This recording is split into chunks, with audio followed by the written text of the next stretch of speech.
Filmerna inleds med en karta och de nummer som finns i kartan motsvaras av de flygningar som sen sker i filmen. Nu är vi på Stiby backe och tittar mot sydväst. Fina torrängar med bland annat backsippa, backnejlika och backtimjan.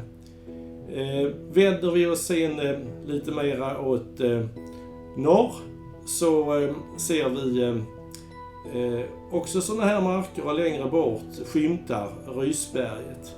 De här sluttningarna av Stiby backe eller Stibyberget är buskrika, men kommer vi lite högre upp, flyger upp med drönaren, så ser vi att de är indelade i med, kan vi säga, rutnät av rader av buskar och träd. Och det tyder på att här har varit uppodlat, men sedan det blev reservat så har det övergått till naturbetesmark. Vänder vi oss mot öster så ser vi en stor avenbok och bokskog som slutar ner mot samhället Hällevik. Och vänder vi oss mot sydväst så ser vi en björkhage som ett resultat av att man har glesat ut en spontan lövskog där och låter betesdjuren beta. I vänstra delen av den här bilden ser man en liten bergklack. Nu syns den i vänstra delen. Och där står en bautasten som kallas för Stiby sissa från äldre järnåldern. Och den lär vända sig om den känner doften av nybakat bröd. Återigen den här fina skogen som ligger på nordostsluttningen, ostsluttningen och nordsluttningen av Stiby backe. Och högst upp på Stiby backe så är det ganska kalt.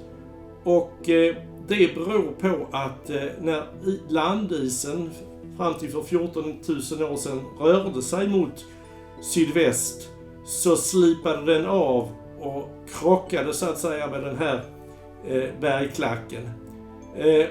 Och sen när den tryckte material framför sig och åt sidorna så bildades det en limpa av morän, och den limpan som ligger mot sydväst från Stiby backe kallas alltså för en drumlin. Den här typen av bildning kallas drumlin.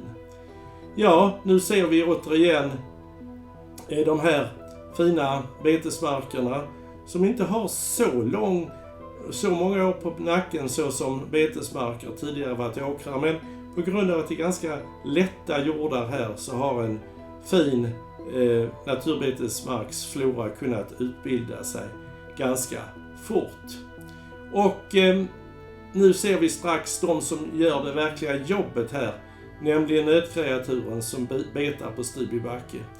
Och de här sluttningarna är alltså helt beroende av nötkreaturbete för att ha höga kvaliteter ur florasynpunkt, och med det följer det också ett rikt insektsliv.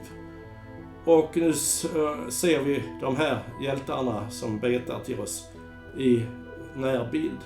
Lite nyfikna på drönaren.